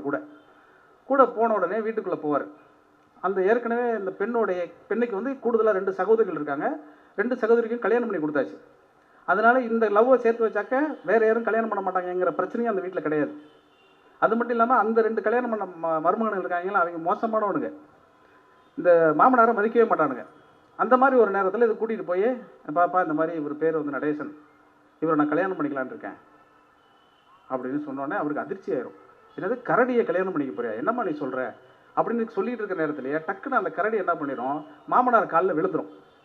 காதலியோடைய காலில் வந்து காதலியோடைய அப்பா காலில் விழுந்துடும். அவருக்கு பயங்கர சந்தோஷமாக போயிடும். நம்ம ஏற்கனவே 2 பிள்ளையை கட்டி கொடுத்தோம், அந்த 2 மருமகனும் நம்மளை ஒரு நாள் கூட காலில் விழுந்ததே இல்லை. இவன் தாலி கூட கட்டல, அதுக்குள்ளேயும் நம்ம காலில் விழுந்துட்டானே, உண்மையிலே இவன் தான் நல்ல மருமகனாக இருப்பான் போல இருக்குன்னு சொல்லிட்டு கொஞ்ச நேரம் பேசிகிட்டு இருப்பா. சரி பரவாயில்ல, இதுதான் உன் முடிவுன்னா உனக்கு நான் கல்யாணம் பண்ணி கொடுத்துறேன்றார். அவங்க அம்மா ஒத்துக்கவே மாட்டாங்க. என்ன இருந்தாலும் என் பிள்ளைய ஒரு கரடியை கல்யாணம் பண்ணி கொடுக்குறதா, உண்மையான கரடிக்கு கல்யாணம் பண்ணி கொடுத்துட்டாலும் கரடி மாதிரி இருக்கிறவங்களும் எவனும் கட்டி கொடுக்க மாட்டான் இல்லையா. அந்த அம்மா என்னவோ போராடுது. ஆனால் இந்த பொண்ணு விடாப்படியாக நின்று கல்யாணம் பண்ணியே தீரதுன்னு கல்யாணம் பண்ணுது. இப்போ கல்யாணம் பண்ணும்பொழுது ஊரில் எல்லாம் ஒரு மாதிரி தப்பாக பேசுவானுங்கப்பா, அதனால இந்த கல்யாணத்தை நீ வேணா காட்டிலேயே வச்சுக்க அப்படின்னு சொல்லிட்டு காட்டிலேயே கல்யாணம் நடந்து காட்டிலேயே வாழ்க்கையை ஆரம்பிச்சிருவாங்க. இப்படி காட்டில் வாழ்க்கை நடந்தால் காட்டில் வந்து அவங்க 2 பேரும் காதலின் உச்சத்தில் வாழ்வாங்க. சினிமாவில் நீங்கள் பார்க்காத ஒரு காட்சி, அதை சொல்லுவான். அந்த கதையில் வால்சக்கரை ரொம்ப பிரமாதமாக எழுதியிருப்பார். அந்த கதையை நீங்கள் அவசியம் எல்லாரும் படிக்கணும். இது அறிவு திருவிழா என்பதனால் அந்த கதையை நீங்கள் அவசியம் படிக்கணும்னு நான் சொல்கிறேன். அந்த கதை ரொம்ப நல்லா எழுதியிருப்பார். அந்த கரடி சொல்லும், மனிதர்களை விட எனக்கு என்ன குறைச்ச, மனிதர்களுக்கு தலையில் மட்டும் தான் முடி இருக்குது, என்ன பார் உடம்பு முழுக்க முடி இருக்குது. காலையில் எழுந்திரிச்சோன்னா பல்லு விளக்கணும், குளிக்கணும் அப்படிங்கிற பிரச்சனையெல்லாம் மனிதர்களுக்கு இருக்குது, நமக்கு பார் அதெல்லாம் ஒன்றுமே கிடையாது அப்படின்னு அதோடைய பெருமைகள்லாம் சொல்லும். உண்மையிலே இவளுக்கு ரொம்ப ஆசை வந்து பிரியம் வந்துடும். ரொம்ப இல்லற வாழ்க்கையில் ஈடுபட்டு 1 வருஷம் கழித்து ஒரு குழந்தை பிறந்துடும். கரடி குட்டிக்கு ஒரு கரடிக்கு பிறந்துடும். இப்போ கரடி பிறந்தாலே மாமனார் மருமகள்கிட்ட போய் மாமனார் மாமியார்கிட்ட போய் ஆசீர்வாதம் வாங்கணும்ல. இப்போ சொல்லும், அந்த கரடி சொல்லும், என்ன இருந்தாலும் என்னை மதித்து அவர் வந்து கண்டியாக உனக்கு கட்டி கொடுத்தாரு. நம்ம தெரியாமல், நாட்டுக்கு தெரியாமல், ஊருக்கு தெரியாமல் இருக்கலாம் வேணாம், ஆனால் பெற்றவங்களுக்கு தெரியாமல் இருக்கக்கூடாது. அதுவும் நம்ம அவங்களோட பேரனை வந்து நம்ம மறைக்கக்கூடாது. அதனால் கொண்டு போய் அவங்கள்ட்ட கொடுத்து ஆசீர்வாதம் வாங்கிட்டு வந்துடுவோம் அப்படின்னு சொல்லி திருப்பி ஊருக்குள்ளே வந்து அந்த பேர் வைக்கிறதுக்கும் பேரும் அவங்களே பேர் வைக்கணுங்கிற சொல்கிற மாதிரி கூட்டிகிட்டு வந்து நடேசன் கரடியும் அந்த பொண்ணும் இவங்க அம்மா அப்பாட்ட வருவாங்க. வந்த உடனே இந்த மாதிரி குழந்தை பிறந்திருக்கு, 1 வருஷமாக அவர் தான் பார்த்துட்ருக்காரு அப்படி இப்படின்னு எல்லாம் சொல்லுவாங்க. சொன்ன உடனே அந்த அம்மாவுக்கு வந்து தாங்கவே முடியாது. ஏன்னா அந்த அம்மா ஏற்கனவே பாதி விருப்பத்தில் தானே இருக்குது, கடுப்பில் தான் இருக்குது. என்னடி இப்படி பண்ணிகிட்டு இருக்க, இதெல்லாம் என்ன சரியாக இருக்கா, நல்லா இருக்கா அப்படி இப்படின்னு சொல்லுவாங்க. என்னம்மா நீ இப்படி சொல்கிற, நான் கொஞ்சோண்டு குளிக்கணும் அப்படின்னு சொன்னேன்னா உடனே ஒரு பெரிய அருவிக்கு கழிச்சிட்டு போவார். எனக்கு கொஞ்சோண்டு தேன் வேணும்னா அந்த காட்டில் இருக்கிற மொத்த தேனையும் கொண்டு வந்து கொடுப்பாரு. ஏங்க எனக்கு கொஞ்சோண்டு பூசிக்க சந்தனம் வேணும்னு சொன்னால் ஒரு சந்தன மரத்தையும் கொண்டு வந்து கொடுக்குறாரு. ஒரு காட்டு வாழ்க்கை எப்படி இருக்கும். நான் ஏதாவது எனக்கு கிழங்கு ஏதாவது கேணும் அப்படின்னா தேன், திணை, கிழங்கு, பழம் எல்லாத்தையும் கொண்டு வந்து அப்படி கொட்டுறாரு. இந்த மாதிரி ஒரு வாழ்க்கை எங்கேம்மா கிடைக்கும். என்னதான் சொல்லு, ரொம்ப ரொம்ப தப்புடி இதெல்லாம் அப்படின்னு அவங்க அந்த அம்மா சொல்லும். இப்படி சொல்லி முடித்த பிறகு அந்த அம்மாவுக்கு என்ன ஆகிடும்னா தனியாக கேட்கணும் அப்படின்னு சொல்லிட்டு, சரி ஓகேம்மா எல்லாம் ஆசீர்வாதம் பண்ணுறேன், உங்கள் அப்பா நடேசனோட பேசிக்கிட்டு இருக்கட்டும், நம்ம வா அப்படின்னு சொல்லிட்டு அடுப்படி கூட்டிகிட்டு போய் தனியாக கேட்கணும். ஏண்டி உண்மையாக தான் நீ சொல்கிறியா, உண்மையாகவே உன்னை அவன் நல்லா வச்சுக்கிறானா, யார் கரடி நல்லா வச்சுக்கிறானா அப்படின்னு கேட்டோன்னே உண்மையாகவே நல்லா வச்சுக்கிறாம்மா. என்ன சொல்கிற, உனக்கு தெரியுமாம்மா அவனுக்கு சிகரெட் குடிக்கிற பழக்கமே கிடையாதும்மா, அவன் சரக்கெல்லாம் அடிக்கவே மாட்டாம்மா, குறிப்பாம்மா ஃபேஸ்புக்கில் ஏதாவது கருத்து எழுதிட்டோம்னா யாருக்கிட்ட எழுதுறேன்னு கேட்க மாட்டாம்மா, சந்தேகமே படமாட்டாம்மா, யாரோட ஒரு தேர்ட்ட பேசுனா அவன் வந்து அதை ரொம்ப பெருசுப்படுத்தி குடும்பத்தையே பிரிக்கிற அளவுக்கு சண்டை போட்டதே இல்லைம்மா. அவ்வளவு நல்லவனாக இருக்கிறாம்மா. அது மட்டும் இல்லாமல் இந்த குழந்தை பிறந்ததுலேருந்து பால் கொடுத்தது மட்டும்தாம்மா நான் தூக்கி தூக்கி வளர்த்தது அவன் தான்மா. இன்னும் வளர்ந்து இது பெருசாக வரும்போது ஸ்கூலுக்கெல்லாம் கூட அவன் தான் கூட்டிகிட்டு போகிறான். எனக்கு எந்த பிரச்சனையும் இருக்காதுன்னு தோணுதுமா. அப்படின்னா உண்மையாகவே நீ சொல்கிறேன் அப்படின்னு சொல்லிட்டு அந்த கதையை கடைசியில் முடிப்பார். உண்மையாகவே சொல்கிறேன் அப்படின்னா உண்மையாகவே சொல்கிறேன் அப்படின்னா அந்த காட்டில் இன்னொரு நல்ல கரடி இருந்தால் பாருமா அப்படின்னு சொல்கிறேன். யாருக்கு? எனக்கு அப்படின்னு முடியும் அந்த கதை. இந்த கதையின் வாயிலாக ஒரு அறம் சொல்லப்படுகிறது, ஒரு உண்மை சொல்லப்படுகிறது, ஒரு வாழ்வு சொல்லப்படுகிறது, ஒரு தத்துவம் சொல்லப்படுகிறது இல்லையா? இது எல்லாமும் 2000-3000 ஆண்டுகளுக்கு முன்பே தமிழ் சொல்லியிருக்கிறதுங்கிறது தான் நான் இந்த 3 கதையும் சொல்ல வந்தேன். அங்கங்கே மக்கள் மத்தியில் இருக்கக்கூடிய எல்லா விஷயங்களும் உள்வாங்கி கொண்டு தான் நம்முடைய இலக்கியங்கள் எழுதப்பட்டிருக்கின்றன அப்படிங்கிறத நீங்கள் புரிஞ்சுக்கணும். அப்படி நீங்கள் புரிஞ்சிக்கும் பொழுது பொதுவாக எல்லா கதையிலையும் அல்லது நடப்பு அரசியலில் கூட ஒரு தலைவன் எப்படி இருப்பான், ஒரு தலைவன்னா யார் அப்படிங்கிற ஒரு கேள்வி இருக்குல்ல, அது இப்போ நிறைய இருக்குது. அணில் குஞ்சு கதையில் நம்ம ஆரம்பித்தோம் இல்லையா? அப்போ அந்த கேள்வி வந்துடுது, ஏன்னா யாரா தலைவன்? யார் தலைவன்? யார் தலைவன்? தெருவில் கூட்டத்தை போட்டு 41 பேரை கொண்டுறவங்க தலைவனா அப்படின்னு கேட்குறாங்கல்ல பத்திரிக்கையில். இப்படி நிறைய கேள்விகள் இருக்குது. இந்த கேள்விக்கு ஒரு பதில் ஒன்று இருக்குது. 1950களில் மாயவரத்தில் ஒரு கூட்டம். அந்த கூட்டம் வந்து இன்றைக்கு போல் திராவிட முன்னேற்ற கழகத்தில் ரொம்ப வசதியாக, இப்போ பாருங்கள், இப்போ வள்ளூர் கூட்டத்திலே நம்ம கூட்டம் நடத்துகிறோம். ஆனால் இந்த வள்ளூர் கூட்டம் திறக்கும் போதே முத்தமிழறிஞரை கூட்டாம விட்டாங்க. அப்படிலாம் இல்லாமல் 50களில் எப்படி இருந்திருக்கும், அந்த கட்சி வசூல் பண்ணி நடத்தி ஒரு கூட்டத்தை ஒருத்தர் போடுறார் மாயவரத்தில். அந்த கூட்டத்தில் அண்ணா அவர்கள் பேச போகிறார். அண்ணாவினுடைய உரையை கேட்கறதுக்காக பெருந்திரளான மக்கள் கூடுறாங்க. பிரமாதமாக இருக்குது. அந்த கூட்டத்தை கொஞ்சம் கொஞ்சமாக வசூல் பண்ணி ஒருத்தர் நடத்துகிறார். அவர் பேரை நான் கடைசியில் சொல்கிறேன். அப்படி கொஞ்சம் கொஞ்சமாக நடத்தி பெரிய அளவில் வெற்றி அடையக்கூடிய அந்த கூட்டத்தை நடத்திட்டு இருக்கிறவர், அவருக்கு ஒரே ஒரு ஆசை இருக்குது. என்ன ஆசை இருக்குனாக்க, மேடையில் அண்ணா பக்கத்தில் உட்காரணும்னு ஒரு ஆசை. ஒரு தலைவன் பக்கத்தில் உட்காரணும்னு ஒரு ஆசை இருக்கும்ல, அதுவும் குறிப்பாக அண்ணா மாதிரியான ஒரு ஆளுமை பக்கத்தில் அமர்வது என்பது ஒரு பெரிய ஆசை, எல்லாருக்கும் இருக்க தான் செய்யும். ஆனால் என்னென்னா, கூட்டம் தொடங்குறதுக்குள்ள வழக்கம் போல் இப்போவும் நம்முடைய கூட்டங்களில், அதுவும் குறிப்பாக மரியாதைக்குரிய சட்டமன்ற உறுப்பினர் பாலாஜி அவர்கள் வந்திருக்கிறார். அண்ணன் திரும்ப அவர்கள் மேடையில எல்லாம் வந்து நீங்கள் பார்த்தீங்கன்னா அண்ணனுக்கே சீட் இல்லாமல் நம்ம தோழர்கள் உட்காருவாங்க. ஆனால் அண்ணா கூட்டத்தில் அப்பயும் அப்படி நடந்திருக்கு. ஒரு கட்சியின் வளர்ச்சி போக்கில் அப்படி தான் இருக்கும் இல்லையா? எல்லாரும் தலைவரோடு நெருக்கமாக இருக்கணும், காட்டிக்கணும்னு அந்த வசூல் பண்ணி கூட்டத்துக்கு ஏற்பாடு பண்ணுறாரு இல்லையா, அவருக்கு சீட் இல்லாமல் போயிடும். மற்றவங்க எல்லாரும் உட்காந்துருவாங்க.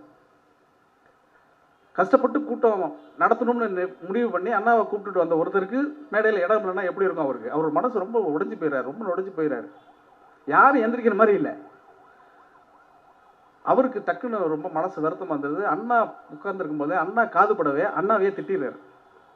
இவரெல்லாம் ஒரு தலைவராக இவ்வளோ தூரம் கஷ்டப்பட்டு நான் கூட்டம் நடத்துகிறேன், நான் பக்கத்தில் உட்காரல, நான் தானே நடத்துகிறேன், அவர் வேணே என்னை கூப்பிட்டு உட்கார வைக்க வேணாமா, இந்த உட்கார்ந்துருக்கணும் எந்திரிக்க சொல்ல வேணாமா, இப்படி பண்ணிட்டாரு அப்படின்னு சொல்கிறார். அண்ணா காதில் வாங்கி கொண்டு எதுவுமே சொல்லலை.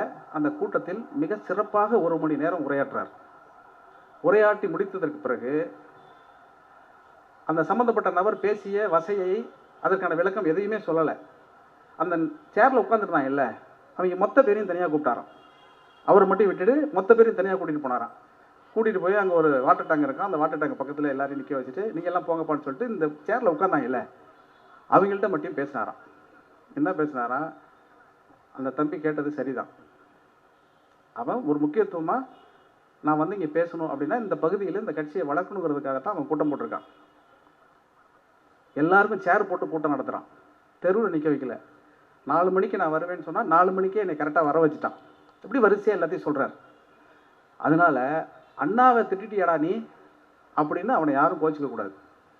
இன்னும் குறிப்பாக நான் சொல்கிறேன், எந்த சந்தர்ப்பத்திலும் அவன் இந்த கட்சியை விட்டு வெளியே போவதற்கு எந்த சூழலையும் நீங்கள் ஏற்படுத்தி விடக்கூடாது. அவனை நீங்கள் பக்குவமாக பார்த்துக்கணும். அவன் மீது உங்கள் எல்லோரையும் விடவும் எனக்கு பாசம் அதிகம் அப்படின்னு சொல்லிட்டு போயிறார். அண்ணாவுக்கே பாசம் அதிகமாக ஆகக்கூடிய இடத்துக்கு அந்த அவர் மாறுகிறார். 15 வருஷம் அதற்கு பிறகு 15 வருடம் 1967 தேர்தல் முடிவு வருது.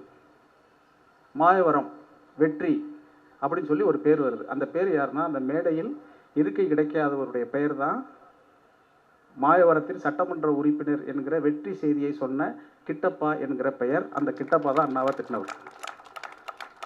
15 வருடமாக ஒரு தொண்டனை பார்த்து பார்த்து பார்த்து அவனை பழக்கி பயிற்றுவித்து பக்குவப்படுத்தி பண்புடையவனாக மாற்றி எந்த மேடையில் இருக்கை கிடைக்கவில்லையோ அவனுக்கு சட்டமன்றத்தில் இடம் வாங்கி அந்த சட்டமன்றத்தில் அவனை ஒரு சட்டமன்ற உறுப்பினராக்கக்கூடியவனாக ஒருவன் எவன் இருக்கிறானோ அவர் தான் மாபெரும் தலைவர்.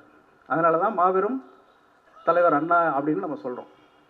அண்ணாட்ட இருக்கக்கூடிய நிறைய இந்த பண்புகள் எல்லாமே நம்முடைய தமிழினுடைய அறத்திலிருந்து வந்த பண்பு. அவர் இடையில ஒரு முறை சிலம்பொலி செல்லப்பனையாவோட தமிழறிஞர் அவரோட பேசிகிட்டு இருக்கும்போது சொன்ன அண்ணா பற்றி அடிக்கடி அவர்கிட்ட கேட்போம். ஏன்னா அவரெல்லாம் அவரோட பணியாற்றுறதுனால அவர்கிட்ட கேட்கும்பொழுது, ஐயா அண்ணாவை பற்றி சொல்லுங்கய்யா அப்படின்னு சொன்னோன்னே, அண்ணா ஒரு பண்பாளர், அது எல்லாரும் சொல்கிறது தான். அண்ணா ஒரு பண்பாளர்னு உலகத்துக்கே தெரியுயா, நீங்கள் ஏதாவது சொல்லுங்க சம்பவம் அப்படின்னு சொன்ன உடனே அவர் சொன்னார், அண்ணா முதல்வர் ஆயிட்டார், பேராற்றல் மிக்கவர், எதிலும் குறை கிடையாது. அப்படி இருக்கக்கூடியவர் எல்லா ஐஏஎஸ் அதிகாரிகளும் அவர் சொல்வதற்கு அப்படியே அடிபணிந்தார்கள். அதை தாண்டி அவர்கள் ஏதேனும் தவறு செய்தாலும் அவர்களுக்கு ஆணையிடக்கூடிய அறிவாற்றல் பெற்றவராக அவர் இருந்தார். அப்படி இருக்கிற நேரத்தில் ஒரு ஐஏஎஸ் அதிகாரி வரார். ஐஏஎஸ் அதிகாரி ஏதோ சொல்கிறாரு, அண்ணா சொல்கிறாரு, அவர் கேட்டுட்டு வெளில போகிறார். வெளில அவர் போன பிறகு அண்ணா அவரிடம் சொல்ல வேண்டிய ஒரு செய்தி இருக்குது, அதை சொல்லாம விட்டுட்டார். உடனே பக்கத்தில் இருக்கக்கூடிய தோழரை அனுப்பிச்சு அவரை கூப்பிடுங்க, அவர் சொல்ல விட்டுட்டேன், அவரை கூப்பிடுங்க அப்படின்றார். இந்த தோழர் என்ன பண்ணியிருக்காரு, முதல் முறையாக நம்ம ஆட்சிக்கு வந்திருக்கிறோம்ல, இப்போ நம்ம அதை செய்ய மாட்டோம், அன்னைக்கு செஞ்சுருப்போம் இல்லையா, முதல் முறை வரும்போது அது பிரச்சனை இருக்கும். உடனே இவர் என்ன பண்ணுறாரு, ஐஏஎஸ் ஆஃபீஸர் கைத்தட்டி கூப்பிட்டுட்டார். ஹலோ ஹலோ ஹலோ அண்ணா கூப்பிட்றாருன்ட்டார். அண்ணாவுக்கு பயங்கரமாக முகம் கருத்துருச்சான். அவர் சொன்னார், இந்த கை என்கிட்ட இல்லையா, நான் தட்ட மாட்டேனா, நீ எதுக்கு ஒரு ஐஏஎஸ் ஆஃபீஸர் கைத்தட்டி கூப்பிட்றோம், ஏன்பா நம்ம 5 வருஷம் தான் இருக்க போகிறோம், அவன் 58 வருஷம் இருக்க போகிறான், அந்த அதிகாரியை அப்படி கூப்பிடலாமா அப்படின்னா, அதுக்குள்ளேயும் கைத்தட்டோன்னு அவர் வந்துட்டார். வந்ததற்கு பிறகு அண்ணா என்ன செஞ்சாருங்கிறதா ரொம்ப முக்கியம். வந்த உடனே, ஐயா ஐயா மன்னிச்சுக்கோங்க, நான் வேற ஒருத்தர் கூப்பிட சொன்னேன், அவர் கை தட்டணும் உங்களை நினச்சிட்டு நீங்கள் தவறாக எடுத்துக்காதீங்கன்னு சொல்லி அவர் அனுப்பிவிட்டாராம். ஒரு அதிகாரியை எப்படி நடத்த வேண்டும், அருகிலே இருப்பவனோட எப்படி நடக்க வேண்டும் என்பதற்கு ஒரு தலைவன் தெரியணும். அப்படியே பிரமாதமாக இருக்கையா, என்ன இப்படி சொல்கிறீங்க அப்படின்னு சொன்ன உடனே, இது கூட பிரச்சனை இல்லை, இன்னொரு சம்பவம் நடந்துச்சு தம்பின்னு சொல்லி ஒன்று சொன்னார். அந்த சம்பவம் ரொம்ப பிரமிப்பாக இருந்தது. என்னென்னா, ஒரு கட்சி தலைவர்கிட்ட தனியாக பேசணும்னு எல்லாரும் விரும்புவாங்க. இன்றைக்கி இருக்கக்கூடிய தலைவராக இருந்தாலும் எந்த கட்சியில் இருந்தாலும் தலைவரிடம் தனியாக பார்த்து பேசலாம், பக்கத்தில் யாராவது இருந்தாக்கா நம்ம அவ்வளோ சுதந்திரமாக பேச முடியாதுங்கிறதுக்காக தனியாக ஒரு டைம் கேட்பாங்க. அதுக்கு தான் அந்த அப்பாயின்மெண்ட் ஃபிக்ஸ் பண்ணுறதெல்லாம். அந்த மாதிரி அண்ணாட்ட கேட்கும்போது, அண்ணா கூட ஒருத்தர் இருக்கிறார், அவர் அண்ணாவுடைய ரொம்ப நெருக்கமான தோழர், அவர் இருக்கிறாரு. சிலம்பொலி செல்லப்பன் ஐயா இன்னும் 2-3 அந்த கல்வித்துறை சார்ந்த தோழர்கள் எல்லாரும் சந்திக்க போயிருக்கிறாங்க. அண்ணா கிட்ட தனியாக பேசணும் அப்படின்னு இவங்க நினைக்கிறாங்க. ஆனால் அந்த நண்பரை உள்ளே போயிட்டு அவர் வெளியில் போகணும்னு சொல்ல முடியாதுல்ல, எப்படி பேசுறதுன்னு இவங்க வேற ஏதோ சுற்றி வளைச்சி பேசுகிறாங்க. ஐயா அந்த கூட்டத்துக்கு போயிருந்தீங்களா, இங்கே போயிருந்தீங்களா, நான் அதை படித்தேன் இதை படித்தேன்னு சொல்கிறாங்க. அண்ணாவுக்கு புரிஞ்சிருச்சு. கொஞ்சம் நேரத்தில் இந்த உட்காந்துருக்கிறவங்க தான் அவங்க டிஸ்டர்பாக கருதுறாங்கன்னு நினச்சிட்டு என்ன பண்ணுறாரு, டக்குன்னு புரிஞ்சுக்கிறார். அவர் ஒரு தலைவன் என்பவன் என்ன நடக்குதோ அதை புரிஞ்சுக்கணும். அதை புரிஞ்சுக்கிட்டா தான் தலைவன் இல்லையா, என்ன நடந்தாலும் புரிஞ்சுக்கணும் முதல்ல. ஏங்க நீங்கள் எதுக்கோ கை தட்டுறதுக்கெல்லாம் நான் பொறுப்பாளி ஆக முடியாது. புரிஞ்சுக்கிட்டார் அவர். புரிஞ்சுக்கிட்ட உடனே என்ன சொன்னார், பக்கத்தில் இருக்கிற நண்பரை, தோழர்கள் வந்திருக்காங்க, எனக்கு ஒரு சின்ன ஒரு உதவி செய்ய முடியுமானார். வெளியே போங்கன்னு சொல்லலை அவர், ஒரு சின்ன உதவி செய்ய முடியுமானாராம். என்ன அப்படின்னோடனே, நம்ம சட்டமன்ற நூலகத்தில் இந்த புத்தகம் இருக்கான்னு பாருங்கன்னு சொல்லிட்டு ஒரு பேப்பர் எடுத்து பக்கத்தில் எழுதி ஒரு தலைப்பில் எழுதி இந்த புத்தகம் இருக்கான்னு பற்றி பார்த்துட்டு வந்துருங்க, தேடி எடுத்துகிட்டு வந்துருங்க அப்படின்னு சொன்னோன்னே, அவர் அண்ணா நமக்கு ஒரு பணி கொடுத்துருக்காரான்னு சொல்லிட்டு அவர் எடுத்துகிட்டு வெளியில் போனாராம். வெளியில் போனோடனே அவர் திரும்பி வருவதுக்குள்ளே நம்ம செய்தியை சொல்லிடுங்கிறதுக்காக வந்திருந்த கல்வித்துறை அதிகாரிகள் பேராசிரியர்களாக என்ன பண்ணுறாங்க, படப்படப்படன்னு பேசுனாங்களா, ஏன் இவ்வளோ பரபரப்பாக பேசுகிறீங்க அப்படின்னாங்களா. இல்லை ஐயா கொஞ்சம் இதெல்லாம் உங்கள்கிட்ட தனியாக சொல்லிடணும்னு ஆசைப்பட்டோம், அதனால் சொல்லிட்டு இருக்கோம் அப்படின்னா, நான் எழுதி கொடுத்த புத்தகம் அந்த நூலகத்திலேருந்து எனக்கே முன்னாடியே தெரியும், அதனால் அவர் எங்கே தெரினாலும் அந்த புத்தகம் கிடைக்காது, ஏன்னா அந்த நூலகத்தில் இருக்கிற எல்லா புத்தகமும் நான் படிச்சிருக்கேன்னு அவர் சொன்னாராம். எனவே ஒரு தலைவன் என்பவன் எல்லாம் படித்தவனாக இருக்கணும். அருளிலின் சொன்ன அது நம்ம எழிலன் அவர்கள் சொன்னது மாதிரி அந்த மாதிரி இருந்தால் நம்ம அதை புரிஞ்சிக்க முடியாது இல்லையா, அந்த வார்த்தையை சொல்லக்கூடாதுங்கிறதுனால நான் சொல்கிறேன். அதனால் தலைவன் என்பவன் அப்படி இருக்கணும். இதெல்லாம் தலைவனுக்கான எடுத்துக்காட்டுகளாக இருக்குது. பொதுவாக இந்த மாதிரி ஒரு அறிவு திருவிழா அப்படின்னு வந்த உடனே, இது வள்ளுவர் கூட்டம் அப்படின்னு வந்த உடனே எனக்கு டக்குன்னு ஞாபகத்துக்கு வந்தது இந்த தேர் தான் ஞாபகத்துக்கு வந்துச்சு.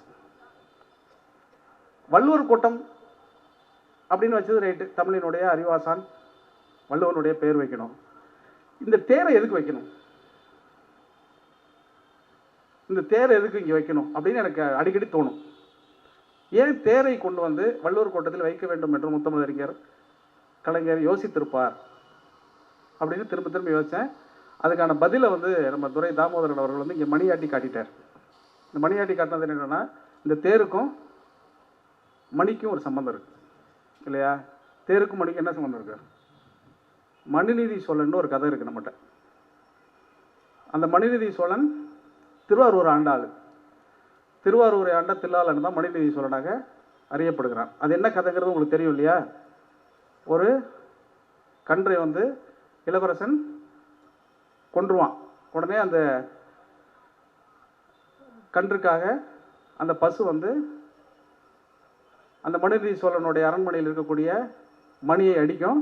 உடனே அரசன் கூப்பிட்டு என்னன்னு விசாரிப்பான். என் கன்றை இது மாதிரி உங்கள் பையன் கொண்டுட்டான் அப்படின்னு சொன்ன உடனே, தப்பு யார் செஞ்சாலும் தப்பு தான், உடனே அவனை கொன்றணும் அப்படின்னு சொல்லி அவனுடைய தேர்காலை எடுத்துக்கிட்டு போய் அவனுடைய தேர் எடுத்துகிட்டு போய் அதே தேர்காலை தன்னுடைய சொந்த மகனை கொண்டுட்டாரு அப்படிங்கிறது ஒரு கதை இல்லையா? இது இடைக்காலத்தில் வந்த கதை.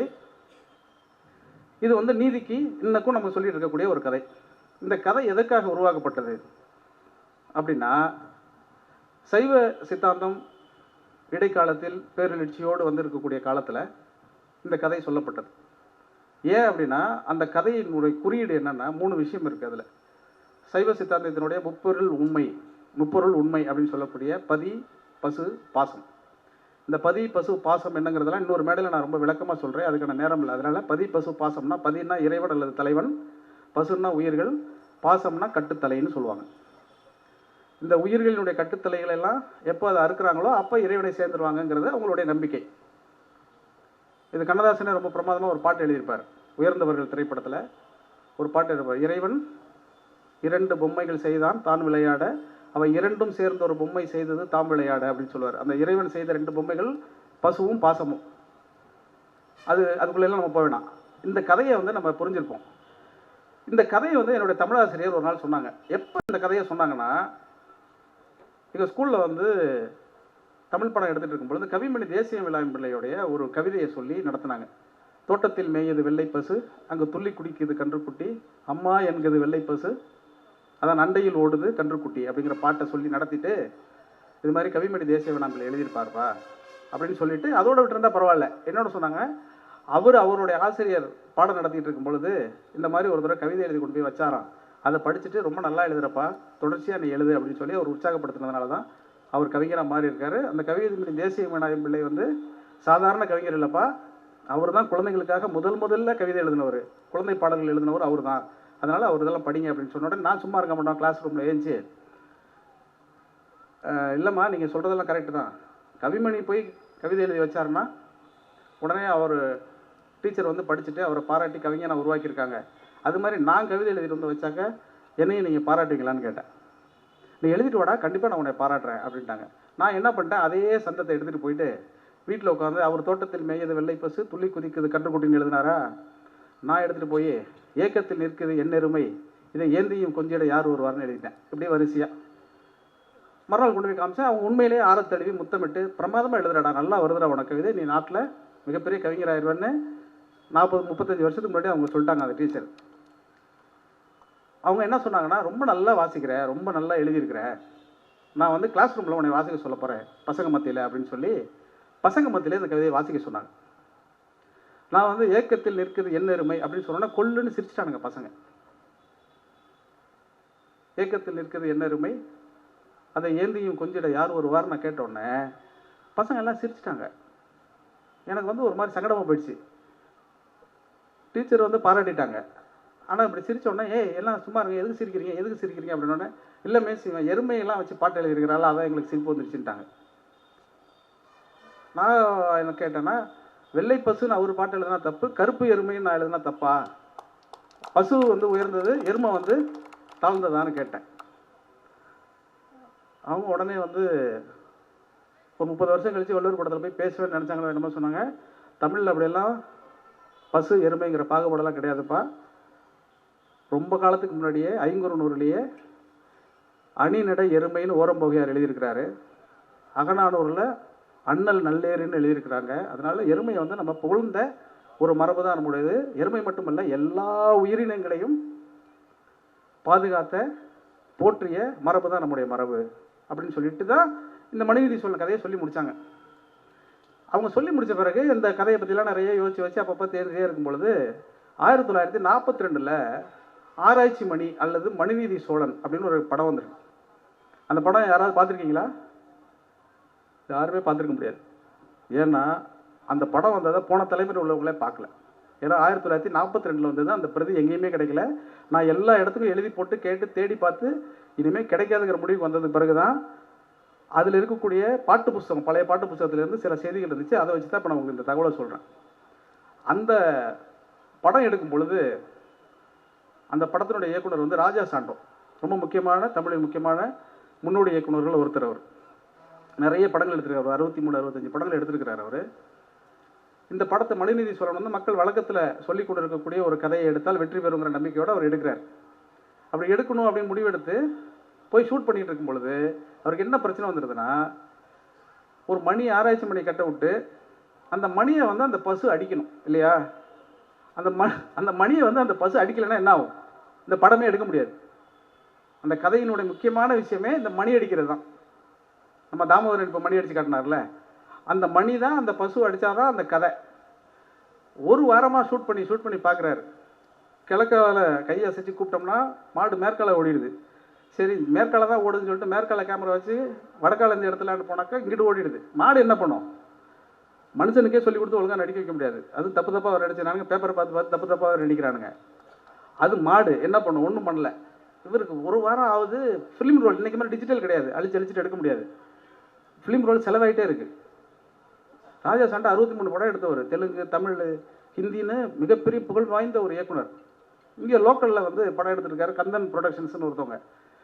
அப்போ வந்து எடுத்துகிட்டு இருக்க ஒரு வாரமாக எடுத்துகிட்டு இருக்காங்க. இந்த பசங்கள்லாம் என்ன பண்ணுறானுங்க, ஒரு மாதிரி கிண்டல் ஆகிட்டானுங்க. மாடை வச்சுட்டு எப்படி எடுக்க முடியும் பயிற்சி இல்லாமல் அப்படின்ட்டு ஒரு சின்ன பையன் என்ன பண்ணுறான், குறுக்க ஓடி போய் கந்தன் காசெல்லாம் கரியாக போகுது. இவர் பெரிய டைரக்டர் தான், யானைன்னு தன்னை நினச்சிக்கலாம். ஆனால் யானைக்கு அடி இருக்குன்னு சிரிச்சிட்டு போயிட்டான். எப்படி இருக்கும் ராஜா சாண்டோவுக்கு? பயங்கரமாக டென்ஷன் ஆகிடுச்சு அவருக்கு. இவா அப்படின்னாரு. இந்த பையன் கிட்ட போனான். என்ன, ஒரு வீடு கட்டுறதுனா எவ்வளோ கஷ்டம்னு உனக்கு தெரியுமா? ஏங்க, நீங்கள் படம் எடுக்கலைங்கிறது தான் நான் சொன்னேன். வீடு கட்டுறதெல்லாம் எதுக்கு சொல்கிறீங்க? ஒரு வீடை கட்டினா தான் அந்த வீட்டில் இருக்க குறைய சொல்லலாம். வீடை கட்ட தகுதி இல்லாதவன் இந்த குறையெல்லாம் சொல்லக்கூடாது. உன்னால் முடிஞ்சதுன்னா நீ எடுத்துக்காட்டு அப்படின்ட்டார். என்னால் முடியுங்கிறதுனால தான் நான் கிண்டல் அடிச்சுட்டான். அவன் என்னால் முடியும்னா 7 நாளாக முடியல இவரால். ஏற்கனவே 63 படம் எடுத்தவர். இந்தியாவே திரும்பி பார்க்கக்கூடிய ஒரு டைரக்டரு. ஒரு பசுமாடு வந்து கைத்தை பிடிச்சி மணியை அடிக்கணும். அந்த மணியை அடிக்க வைக்க முடியல அவரால். இந்த சின்ன பையன் யாருன்னே தெரியல யாருக்கும். அவன் வந்து முடியும்னு சொல்கிறான். உடனே அவர் என்ன பண்ணிட்டாருன்னா, இப்போ உள்ள ஆட்கள் மாதிரி இப்போ உள்ள டைரக்டர் மேலே கோவம்லாம் பண்ண மாட்டான். அவன் ரொம்ப சாந்தமான ஆள். அவன் ஒரு பைசன் டைரக்டர்னு வச்சுக்கோங்களேன். அவன் சின்ன பையன். அவன் என்ன பண்ணிட்டான், என்னால் முடியும்ட்டான். என்னடா உன்னால் எப்படிடா முடியும்? எனக்கு 2 நாள் மட்டும் டைம் கொடுங்கன்றான். சரிடா, 2 நாள் டைம் எடுத்துக்க. 2 நாள் கழித்து நீ ஷூட் பண்ணும்பொழுது ஃபிலிம் ரோல்லாம் வேஸ்ட் பண்ணாமல் ஷூட் பண்ணணும். கண்டிப்பாக வெயிட் பண்ணுறேன், கண்டிப்பாக பண்ணிடலாம் அப்படின்ட்டான். எல்லாரும் ஆவலோட எதிர்பார்த்துட்டு இருக்காங்க என்ன பண்ண போகிறாங்க. ஒன்றும் பண்ணலை. அந்த ஆராய்ச்சி மணிக்கு நேராக ஒரு முளைக்கொன்ன ஊர்னி அந்த மாட்டை கட்டிட்டான். கட்டிட்டு டெய்லி காலையில் வந்து ஒரு 2 மணி நேரம் 3 மணி நேரத்துக்கு ஒரு தடவை என்ன பண்ணுறது, கொஞ்சோண்டு வெள்ளத்தை எடுத்து கொண்டு போய் அந்த பசுமாட்டை நாக்கில் தடவுறது. இன்னும் கொஞ்சம் இருக்கும் இல்லையா, அதை கொண்டு போய் அந்த மணியோட நாவலை தடவிடுறது. இந்த மாடு பார்த்துக்கிட்டே இருக்குது. அப்படி 2 மணி நேரத்துக்கு ஒரு தடவை இங்கே கொஞ்சம் தடவும் அங்கே கொஞ்சம் தடவும், இப்படி தடவி உட்காந்துட்டான். இவங்களுக்கு எல்லாருக்கும் ஒரே குழப்பமாக இருக்குது. என்னடா இவன் படம் எடுக்கணும்னு சொன்னால் இவன் இந்த பக்கம் கொஞ்சம் வெள்ளம் அந்த பக்கம் கொஞ்சம் வெள்ளத்தை தடவிட்டு விட்டுட்டான். ஒன்றுமே பண்ண மாட்டேங்கிறானே. என்னொன்னே ராஜா சாண்டாவே ஒரு இடத்துல உட்காந்து பார்க்க ஆரம்பிச்சிட்டாரு. இப்போ நம்ம தாமோதரன் செஞ்ச மாதிரி பல ட்ரிக்கான மேஜிக்காலாம் இருக்குது. என்னடா பண்ண போகிறான்னு சொல்லிட்டு திருப்பி முத நாள் முழுக்க அந்த வெள்ளை மெடிசனை கொடுத்துட்டான். இங்கே கொஞ்சம் அங்கே கொஞ்சம் இங்கே கொஞ்சம் அங்கே கொஞ்சம் தடவிட்டான். ஓகே, 2வது நாள் என்னடா பண்ணுவான்னு பார்த்தார். 2வது நாள் என்ன பண்ணுறான், அந்த வெள்ளத்தோடு சேர்த்து கொஞ்சம் தேங்காயையும் சேர்த்து இங்கே கொஞ்சம் அங்கே கொஞ்சம். மாடு கட்டியே தான் இருக்குது. இந்த மாடு பார்த்துக்கிட்டே இருக்குது. ஏற்கனவே இது வெள்ளத்தோட சுவை தெரியுதா, தேங்காவோட சுவை தெரியுதா, இதுதான் அங்கே போய் வைக்கிறாங்கன்னு அதுக்கு தெரிஞ்சிருச்சு. 3வது நாள் sir ready start sir camera on பண்ணுங்க அப்படின்ட்டான். ஆன் பண்ணோடனே மாட்டை அவுத்து விட்டான். மாடை அவுத்து விட்டோடனே இங்கே கொஞ்சம் வெள்ளத்தை தடவை மாதிரி நேராக ஓடி போய் அங்கே நக்கிச்சது. அந்த காட்சி எடுத்துட்டாங்களா அந்த படத்தை. அவர் அதிர்ச்சி ஆகிட்டார். என்னடா இப்படி ஒரு ட்ரிக்கு உலகத்தில் எவனுமே கண்டுபிடிக்கலையே அப்படின்னு சொல்லிட்டு தனக்கு வந்து அடுத்த திரைப்படமான பூம்பாவையில் பணியாற்றுவதற்கான ஒரு வாய்ப்பை ஏற்படுத்தி கொடுத்தார் அப்படிங்கிற செய்தியை நான் படித்தேன். இப்போ உங்களுடைய எல்லா கேள்வியும் அந்த பையன் யாரு? அந்த பையன் யாரும் கிடையாது. 50களில் பராசக்தி என்கிற ஆகச்சிறந்த திரைப்படத்தை இயக்கிய கிருஷ்ணன் பஞ்சு என்பதில் பஞ்சுவுடைய கதை தான் அது. அந்த பஞ்சு அன்னைக்கே பசுமாட்டு நாட்களை வெள்ளத்தை தடவுனார். அப்படிப்பட்ட தந்திரக்காரர் தான் பராசக்தி படத்தை எடுத்தாருங்கிறத வந்து எதுக்கு சொல்ல வரேன் அப்படின்னு சொன்னால், ஒரு கலை, இலக்கியம், சினிமா எல்லாத்துக்குள்ளேயும் நம்முடைய பண்பாடு வந்து எப்படி வளர்க்கப்பட்டிருக்குங்கிறது ரொம்ப முக்கியமானது. இதில் ரொம்ப முக்கியமானது என்னென்னா, அந்த பஞ்சு அவர்கள் எழுதியிருக்கக்கூடிய அந்த கட்டுரையில் ஒரு சம்பவத்தை எழுதுகிறார். பராசக்தி திரைப்படம் வந்து தாஷ்கண்டில் வந்து உலக திரைப்பட விழாவில் திரையிடுவதற்காக கேட்குறாங்க. முத்தமிழறிஞர் கலைஞர் வந்து அந்த படத்தை திரையிடாங்க கூடாதுன்ட்டார். அவர் எழுதுகிறார். பஞ்சு அவர்கள் எழுதுறது இன்னமும் ஆதாரமாக இருக்கிறது. உலகமே போற்றி வியந்த அந்த திரைப்படத்தை அந்த உலக திரைப்பட விழாவில் திரையிடக்கூடாதுன்னு முத்தமிழறிஞர் சொல்கிறார். ஏன் அப்படின்னு இவங்க கேட்குறாங்க. நான் இந்த படம் எடுத்தது, இந்த கதையில் எழுதியிருக்கக்கூடிய வசனங்கள் எல்லாம் இந்த நாட்டில் உள்ளே இருக்கிறவர்களை திருத்த வேண்டும் என்பதற்காக தானே தவிர, இந்த கேடுகளை எல்லாம் வெளிநாட்டில் கொண்டு போய் காட்டி என் நாடு இவ்வளவு மோசமாக இருக்கிறது என்று இறையாண்மைக்கு எதிராக செய்ய வேண்டும் என்பதற்காக இந்த படத்தை நான் எடுக்கலன்னு சொன்னாராம். இதெல்லாம் அவர் எழுதியிருக்கிறார். இதெல்லாம் படிப்பதன் மூலமாக தான் நமக்கு தெரியுது. இந்த தேர் அப்படின்னு சொன்ன உடனே இப்போ நான் தேரில் கொண்டு வந்து முடிக்கணும் இல்லையா? இந்த கதையை முடித்தாதான் பசு என்ன, நரி என்ன, கரடி என்ன, நாய் என்ன அப்படிங்கிற எல்லாமும் நம் பண்பாட்டில் தொடர்ச்சியாக தொன்று இருக்கிறது. இந்த எருமையை பற்றி இடையில சொன்ன பார்த்தீங்களா, எல்லாரும் சிரித்தாங்க, பசங்கள்லாம் சிரிச்சிட்டாங்க அப்படின்னு சொன்ன உடனே எங்கள் டீச்சர் தான் அதுவும் சொன்னாங்க. ஏன்பா எருமையெல்லாம் மோசம் கிடையாது. முத்தமிழ் அறிஞர் கலைஞர் அவர்கள் மந்திரிக்குமாரிங்கிற ஒரு படத்தில் வசனம் எழுதியிருக்கிறாரு. அந்த வசனம் எழுதின அந்த படத்தில் கூட எருமை கண்ணுக்குட்டி என்ன எருமை கண்ணுக்குட்டின்னு அதில் பாட்டு வந்திருக்குப்பா. அதனால் பாட்டை வந்து நம்ம வந்து ஒரு காலத்துலேயும் எருமை மாட்டை வந்து தாழ்ந்து நம்ம பார்க்கவே இல்லை. இன்றைக்கி சொல்கிற மாதிரி எருமை மாட்டு மேலே மழை பெஞ்ச மாதிரி எருமை மாதிரி இருக்கிற அப்படிலாம் சொல்கிறதுங்கிறது யமன் வாகனமாக இன்றைக்கி மாற்றி வைத்திருக்கக்கூடிய கற்பிதம் தானே தவிர, எருமை என்பது நம்முடைய உழவுக்கு பயன்படக்கூடிய ஒரு விலங்கு. அதனால் அதெல்லாம் நம்ம ஒரு காலத்துலேயும் பார்த்ததில்லை அப்படின்னு சொன்னாங்க. இப்படி சொல்லி இதெல்லாம் நிறைய படித்து ஒன்றொன்றாக பார்க்குற பொழுது ரொம்ப சமீபத்தில் எனக்கு ஒன்று தோணுச்சு. இந்த திருக்குறள்வர் வந்து எப்படி காலத்துக்கு ஏற்பெல்லாம் மாறி மாறி நாம் பொருள் கொள்வதற்கான அர்த்தங்களை கொடுத்துக்கிட்டே இருக்குது அந்த குறள். நீங்கள் யோசிச்சு பாருங்கள், ரொம்ப ஆச்சரியமாக இருக்குது அதெல்லாம் பார்க்கும்பொழுது. என்னென்னா, வழக்கமாக இப்போ நம்ம வந்து என்ன சொல்கிறோன்னா, இப்போ எருமை பசு அப்படின்னு சொல்கிறோம் இல்லையா, இயல்பாக நம்மகிட்ட ஒரு பழமொழி இருக்குது. ஒரு சொல்லவடை மாதிரி ஒன்று சொல்லுவோம், பசுத்தோல் போர்த்திய புலி அப்படின்னு சொல்லுவோம். அப்படி சொல்லக்கூடிய அந்த சொற்றொடருக்குள்ளே என்ன இருக்குது? பசு வந்து ரொம்ப சாந்தமானது, புலி படு பயங்கரமானது. பசுத்தோல் போர்த்திய புலி அப்படின்னாக்க ஒரு புலி வந்து தன்னை சாந்தமாக காட்டிக்கிறதுக்கு நடிக்குது அப்படின்னு சொல்கிறோம். இந்த ஓமையை வள்ளுவர் வந்து ரொம்ப பிரமாதமாக மாற்றி புலித்தோல் போர்த்திய பசு அப்படின்னு ஒரு குறள் எழுதியிருக்கிறார். கூடா உலகத்தில் வர 547வது குறள். அதை நீங்கள் போய் அவசியம் படித்து பாருங்கள். வழியில் நிலைமையான் வள்ளுருவம் பெற்றம் புலித்தோல் போர்த்து மேய்ந்தற்று அப்படிங்கிறது அந்த குறள். வழியில் நிலைமையான் வள்ளுருவம் பெற்றம்னா பசுன்னு அர்த்தம். பசுங்கிற சொல் தமிழ் சொல்லே கிடையாது. பசு என்பதற்கு நம்ம ஆ அப்படின்னு சொல்கிறோம். அதனால தான் ஆவின் பால் அப்படிலாம் சொல்கிறோம். ஆ, பெற்றம், குரம், கோமளம், சுரை, சுதை, வருஷம் அப்படின்னு நிறைய பேர் இருக்குது. பசுங்கிறது ரொம்ப பிற்காலத்தில் தான் நம்மகிட்ட வந்துச்சு. ஆனாலும் நம்ம அந்த அர்த்தத்தில் நம்ம பொருள் கொள்கிறோம், அது வேற. அதில் அவர் என்ன சொல்கிறார் அந்த குறள்னா, வழியில் நிலைமையான் வள்ளுருவம் பெற்றம் புலி போர்த்து மேய்ந்தற்று அப்படின்னு அந்த சொல்கிற புலி போர்த்து மேய்ந்தற்று, புலித்தோல் போர்த்து மேய்ந்தற்றுங்கிற குறளில் ஒரு மாட்டுக்குள்ளே ஒரு வயலுக்குள்ளே இறங்கும் பொழுது அந்த பசு என்ன பண்ணிச்சான், புள்ளையும் நெல்லையும் திங்கணும்னு ஆசைப்படுற அந்த மாடு வயலில் இறங்கி புலித்தோலை போத்துட்டு இறங்கின உடனே மக்கள் எல்லாரும், உழவர்கள் எல்லாரும் என்ன பண்ணாங்க, ஓடி போயிட்டாங்க. ஏன்னா புலி வந்துருச்சுன்னு சொல்லிட்டு ஓடிட்டாங்க அப்படின்னு சொல்கிறாரு. அதனால் மேயக்கூடிய மாடு எப்பொழுதுமே பசுவை கூட என்ன செஞ்சிருமா, புளியை போத்திக்குமா. இன்றைக்கி எந்த பசு எதை மேயறதுக்கு என்ன பண்ணுதுங்கிறதெல்லாம் நான் விளக்கமாக சொல்ல வேண்டியதில்லை. ஒரு ஓமையை கூட கொஞ்சமாக மாற்றி அதை வேறு விதமாக நம்ம அர்த்தம் கொள்வதற்கு ரொம்ப அற்புதமான ஒரு குறளாக அந்த குறள் இருக்கும். இன்னொரு குறள் அதே மாதிரி ஒன்று இருக்குது. வேலென்று வெற்றி தருவது மன்னவன் கோள் அதுவும் கூடாதெனின். இந்த குறள் வந்து என்ன அர்த்தம் சொல்லுவோம்னாக்க, ஒரு வேலை வச்சு ஒரு அரசன் சண்டை போடுறதுனால வெற்றி வந்துடாது. நல்ல அரசாட்சி, நல்ல செங்கோலை வைத்து எவன் அரசன் அரசாட்சி செய்கிறானோ அதனால தான் நாட்டில் வெற்றி ஏறுமே தவிர வேலை வைத்து கொண்டு சண்டை போடுவதனால் வராதுன்னு அந்த காலத்தில் சொன்னோம். நம்ம வந்து இடையில நிறைய காட்சியெல்லாம் பார்த்துருக்கோம். வேலை தூக்கிட்டு எலெக்ஷன் டைமில் போனதெல்லாம் நம்ம பார்த்தோம். நம்ம இப்போ திருப்பி சொல்லி பாருங்க, வேலன்று வெற்றி தருவது, வேல்னா நம்மளை பொறுத்த வரைக்கும் இப்போ சனாதனம், வேலன்று வெற்றி தருவது மன்னவன் கோலதுவும் கோடாதெனின். அப்படின்னா சனாதனம் உங்களுக்கு வெற்றி தராது, ஜனநாயகம் தான் வெற்றி தரும் அப்படிங்கிறத நோக்கி அந்த குறளை நம்ம புரிஞ்சுக்க முடியும். அப்படி ஒரு அர்த்தம் அந்த குறளுக்குள் இருக்கு. நம்ம இப்படியே சொல்லிட்டா பேசிக்கொண்டே இருக்கலாம். நிறைய செய்திகளை சொல்ல வேண்டும் என்கிற ஆசை எனக்கு இருந்தாலும் கூட நேரம் அனுமதிக்கல.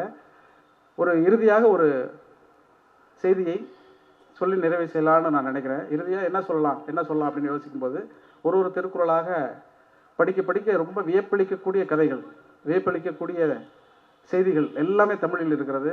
தமிழ் எல்லா இடத்திலும் திரும்ப திரும்ப தன்னை உயிர்களுக்கானதாக, எல்லாருக்கும் எல்லாமுமானதாக வச்சிருக்கிறான். இந்த தேர்கதையை நான் சொன்னேன் இல்லையா, அந்த தேர்கதையை 3 விதமாக நீங்கள் புரிஞ்சுக்கங்க. தமிழுக்கு அறம் என்று பெயர் அப்படின்னு தலைப்பு கொடுத்ததுனால தலைப்பை ஒட்டியும் கொஞ்சம் பேசிடணும்ல, அதுக்காக நான் சொல்கிறேன். 3 விதமாக நீங்கள் புரிந்து கொள்ளுங்கள். நான் இப்போ சொன்னது மனுநீதி சோழனுடைய அந்த தேர். இன்னொரு தேர் ஒன்று இருக்குது. அந்த தேர் சங்க இலக்கியத்தில் இருக்கக்கூடிய ஒரு தேர். நற்றினியில் வரக்கூடிய 11வது பாட்டு, உலோச்சனார் எழுதிய ஒரு பாட்டு.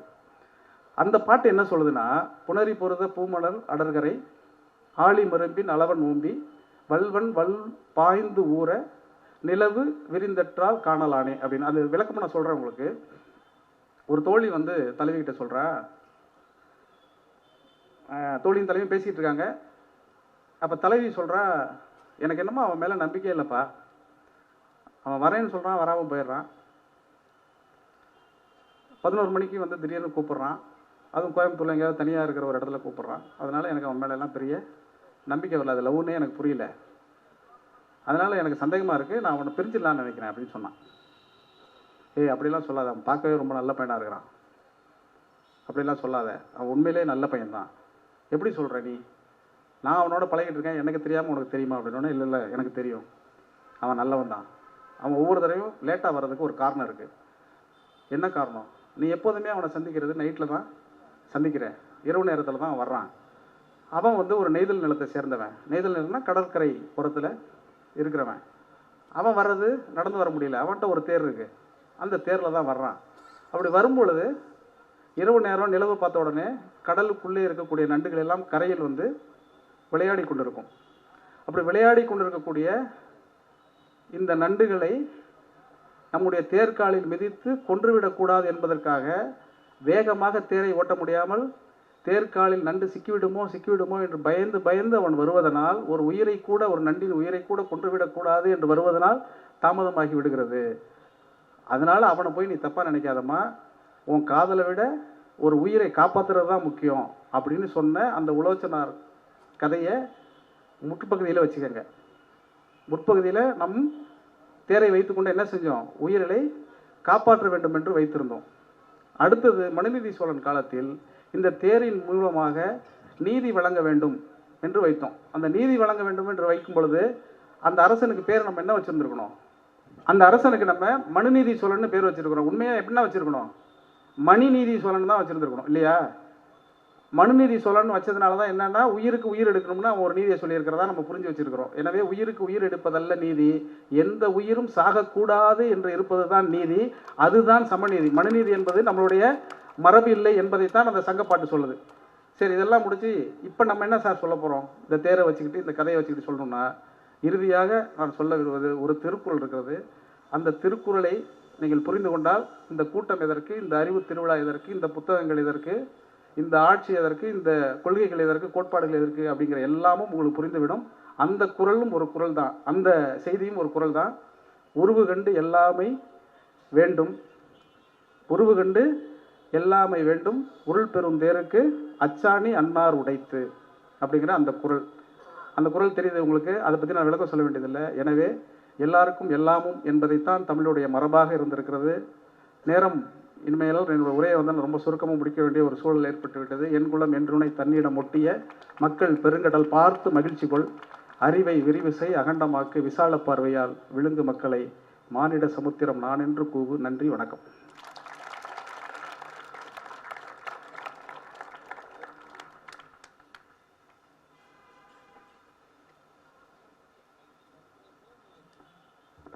சிறப்பான உரையை வழங்கிய கவிஞர் யுவபாரதி அவர்களுக்கு நெஞ்சார்ந்த நன்றியை இளைஞரணி